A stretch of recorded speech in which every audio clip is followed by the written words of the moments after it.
हिंदी साहित्य पढ़ेंगे। चलिए देखते हैं इसमें।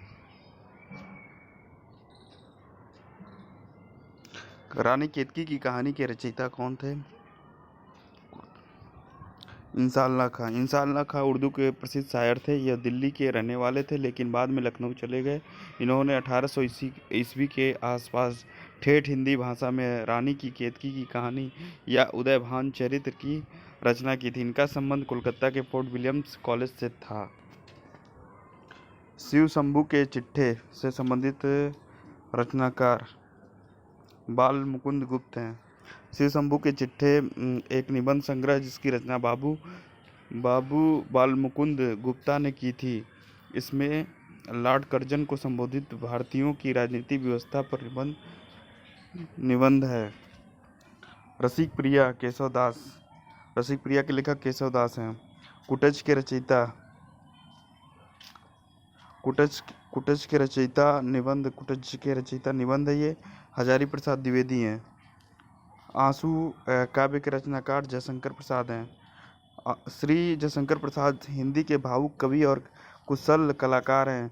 इसे कोई यदि इनकी एक ही रचना में देखना चाहे तो उसे आंसू की ओर ही इंगित किया जाता है। चंदन बीस व्यापत नहीं लिपटे रहत भुजंग प्रस्तुत पक्ति के रचयिता रहीम। कौन है रचयिता? रहीम। अमी हलाहल मद भरे श्वेत श्याम रतनार जियत मरत झुकी झुकी परत जेही चितवत एक बार। प्रस्तुत पक्ति के रचयिता कौन थे?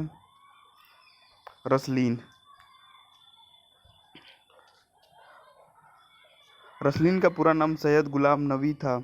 ये रसलीन उपनाम से कविता लिखते थे। इनके पिता का नाम सैयद मोहम्मद बाकर था।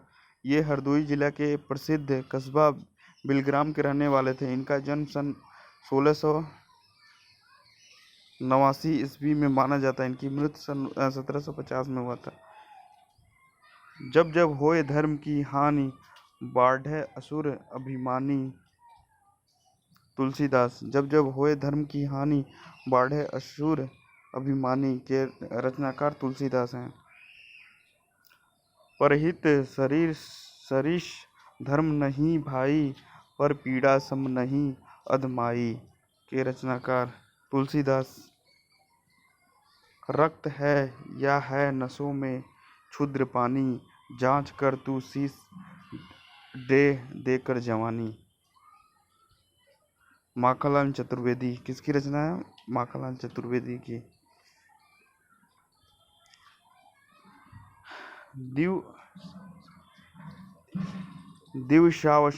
दिवसावसान का समय मेघमय आसमान से उतर रही है।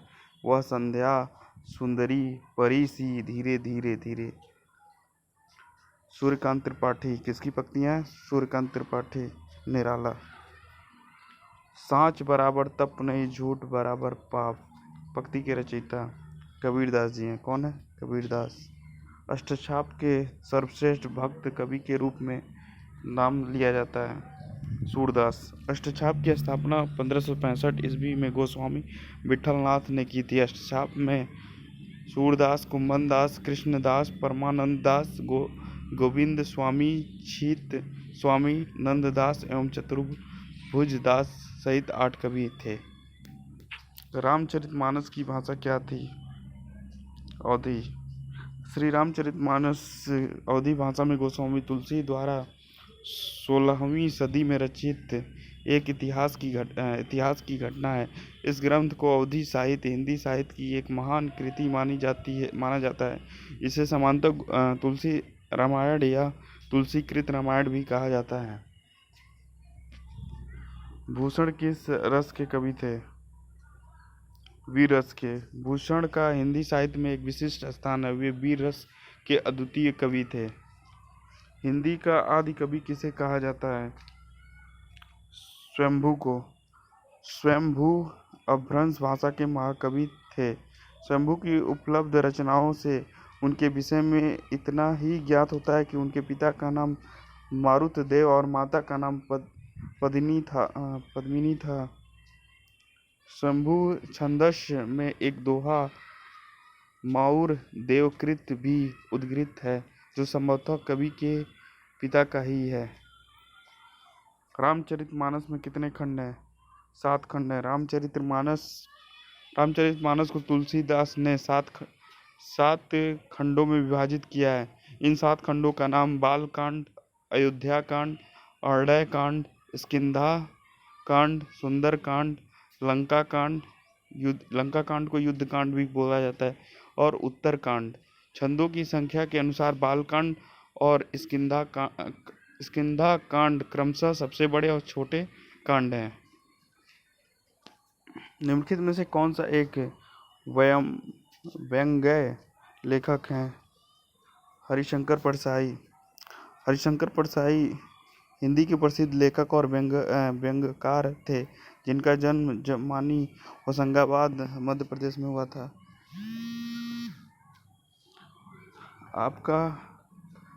आपका बंटी रचना के प्रधान समस्या को उजागर करने वाले विकल्प को चुनिए। मनोवैज्ञानिक समस्या।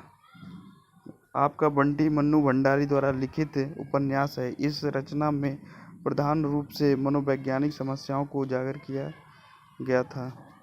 हिंदी पत्रिका कादम्बिनी के संपादक राजेंद्र अवस्थी हैं। कौन है? राजेंद्र अवस्थी।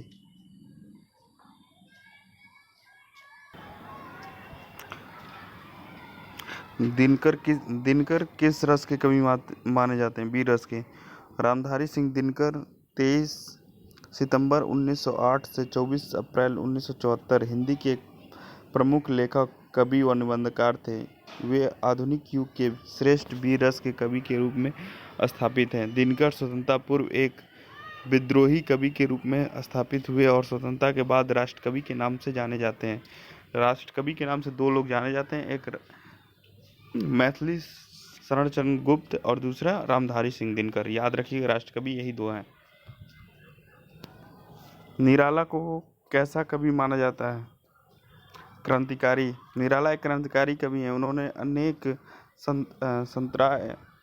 स्वतंत्रता को झेलते हुए भी हार नहीं मानी। संत्रास्त को झेलते हुए भी हार नहीं मानी। बादल राग कविता में उनके क्रांतिकारी व्यक्तित्व का प्रस्फुटन हुआ है। निम्नलिखित में से कौन सा एक उपन्यास जैनेन्द्र रचित है? परख। जैनेन्द्र कुमार की सर्वप्रथम औपन्यासिक कृति परख का प्रकाशन 1929 में हुआ।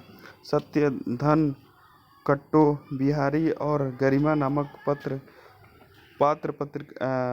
पात्रियों के चरित्र पर आधारित यह मनोवैज्ञानिक कथा अप्रत्यक्ष रूप से विधवा विवाह की समस्या से संबंध रखती है, जो भारतेंदु युगीन औपनिवेशिक प्रवृत्ति है। हिंदी गद्य के जन्मदाता किसको माना जाता है? भारतेंदु हरिश्चंद्र को। हिंदी गद्य का जन्मदाता भारतेंदु हरिश्चंद्र को माना जाता है। कवि कालिदास की अभिज्ञान शाकुंतलम का हिंदी अनुवाद किसने किया था? राजा लक्ष्मण सिंह ने।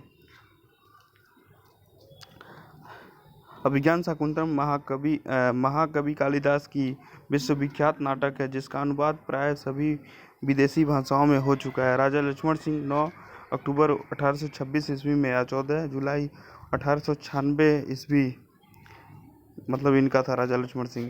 भारतेंदु हरिश्चंद्र युग से पूर्व की हिंदी गद्य शैली के प्रमुख विधायक थे। इन्होंने हिंदी को हिंदी संस्कृति के अनुकूल संस्कृतनिष्ठ बनाने की चेष्टा की। इन्होंने आगरा से प्रजा हितैषी पत्र निकाला और कालिदास के अभिज्ञान शाकुंतलम, रघुवंशम और मेघदूतम का हिंदी में अनुवाद किया। किस काल को स्वर्ण काल कहा जाता है? भक्ति काल को हिंदी साहित्य का स्वर्णिम काल कहा जाता है। सूरदास के गुरु थे वल्लभाचार्य। सूरदास एक कवि, संत और एक महान संगीतकार थे। उनके जीवन काल से संबंधित कोई भी पुख्ता प्रमाण नहीं मिलते। उनके पिता रामदास गायक थे। उनके गुरु का नाम श्री वल्लभाचार्य था। रामायणी किस प्रकार का ग्रंथ है? महाकाव्य। जयशंकर प्रसाद छायावादी कवि थे। इन्होंने हिंदी में चंद्रगुप्त, स्कंदगुप्त, अजातशत्रु और ध्रुव स्वामिनी आदि नाटकों की रचना की है। जयशंकर प्रसाद का काव्य रचना में अमूल्य योगदान है। इन्होंने कामायनी नामक महाकाव्य की रचना की।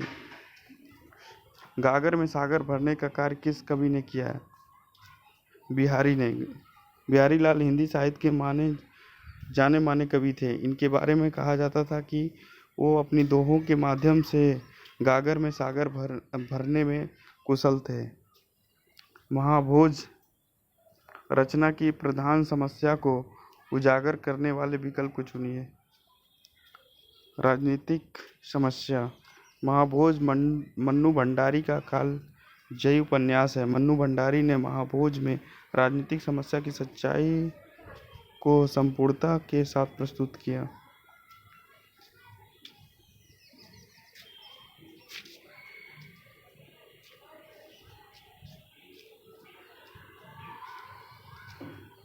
वापसी किस विधा की? वापसी कहानी विधा में रचित है। इसकी कहानी की रचना उषा प्रियंवदा ने की थी। तोड़ती पत्थर जैसी कविता यथार्थवादी। तोड़ती पत्थर कविता सूर्यकांत त्रिपाठी निराला की एक यथार्थवादी रचना है, जिसमें निराला में एक मजदूर महिला का यथार्थ चित्रण किया है। फणीश्वर नाथ रेणु से संबंध सही प्रदेश का नाम चुनिए। बिहार। फणीश्वर नाथ रेणु 4 मार्च 1921 में औराही हिंगना फारबिसगंज 11 अप्रैल 1977 एक हिंदी भाषा के साहित्यकार थे। इनके पहले उपन्यास मैला अचल को बहुत ख्याति मिली थी, जिसके लिए उन्हें पद्म श्री पुरस्कार से सम्मानित किया गया था।